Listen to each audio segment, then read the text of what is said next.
Lima's story begins long before the modern city existed. Long before skyscrapers, highways, and coastal districts, this region was home to some of the earliest civilizations in the Americas. Built between desert and ocean, Lima's evolution has always been shaped by scarcity, resilience, and adaptation. To understand the city today, we must trace its transformation across centuries of survival, conquest, growth, and reinvention. Thousands of years ago, indigenous societies built ceremonial centers, irrigation canals, and adobe pyramids along the coastal valleys. These early settlements mastered water management in one of the driest regions on Earth. Architecture was functional and symbolic, tied closely to religion, agriculture, and the rhythms of nature.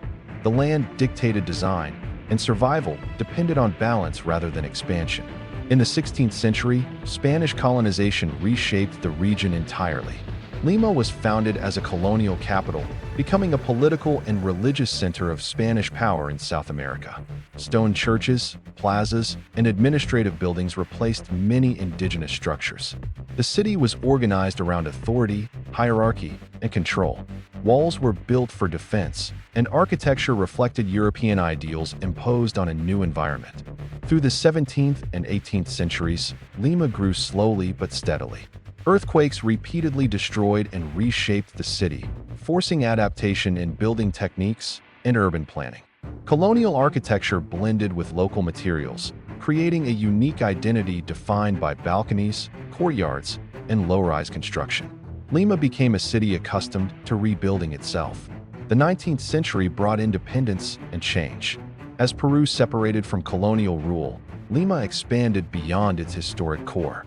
Railways, ports, and new institutions connected the city to global trade. Neoclassical buildings appeared, and the urban fabric began to modernize. Yet inequality remained deeply embedded in the city structure. The 20th century transformed Lima dramatically. Rapid population growth and rural migration led to sprawling neighborhoods and informal settlements on the city's outskirts. Infrastructure struggled to keep pace. Modern districts rose alongside areas lacking basic services. Lima became a city of contrasts, where modernity and improvisation coexisted within the same landscape. By 2025, Lima stands as a complex megacity shaped by history, geography, and climate. Glass towers rise near colonial streets. Coastal districts attract investment, while peripheral zones continue to grow organically. The city faces challenges of water scarcity, seismic risk, and social inequality, yet remains resilient and adaptive. Looking toward the future, Lima's evolution continues. Climate change, population pressure, and technological advancement force new forms of urban life. Future Lima may rise vertically, integrate advanced water systems, and expand carefully along the coast. Infrastructure becomes smarter, and the city learns once again to adapt to its harsh environment. By the far future, Lima is no longer defined solely by its past or present. It becomes a coastal system rather than a traditional city, blending human habitation with engineered landscapes. Across thousands of years, Lima's evolution reveals a constant truth. Cities endure not because they are powerful, but because they adapt. Built between desert and ocean, Lima survives by learning, rebuilding, and reshaping itself as history moves forward.